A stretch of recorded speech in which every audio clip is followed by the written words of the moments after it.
அமைதி இருக்குது அப்படின்னு சொல்கிறாங்க. இந்த அமைதி வந்து அங்கே இருக்கிற ஒரு மிலிட்ரியால் ஒரு பயத்தால் இருக்கிற அமைதியா, இல்லை மக்கள் வந்து உண்மையிலேயே சந்தோஷமாக இருக்காங்களான்னு அமைதி வந்து இப்போ வந்து கேள்விக்குறியாக இருக்குல்ல. மயான அமைதியா இல்லை நார்மலான நார்மலாக அமைதியா, அமைதியா. இதுதானே உங்களுக்கு வேணும். மயான அமைதிங்கிறது எப்போ வரும்? சுடுகாட்டில் தான் வரும்.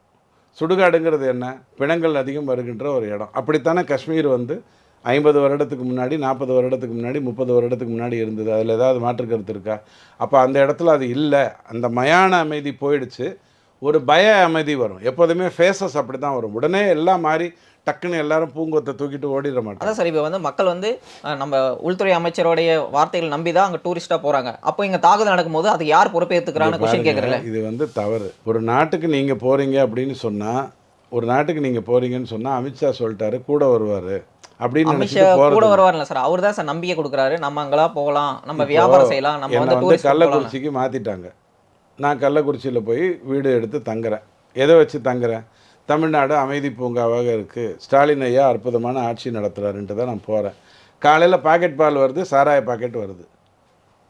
நான் கையை தூக்கிட்டேன். ஐயோ என்னடா இது, பாக்கெட் பால் கலவா சாராயம் வருதுன்னா இந்த ஊர் என்னடா அர்த்தம்னா, இதெல்லாம் உனக்கு தெரியாதா? கவுன்சிலரே 4 வச்சுருக்காரு. அப்படியா? இந்த பக்கம் திரும்பினா எம்எல்ஏவே 8 வச்சுருக்காரு. என்னங்கடா பண்ணுறீங்க அப்படின்ட்டு நான் வெளில வர்றேன். நான் உடனே ஸ்டாலினை நம்பி நான் கள்ளக்குறிச்சிக்கு போனேன்னு எனக்கு சாராய பாட்டிலை கொடுத்தீர்களே நான் கேட்டுட்டு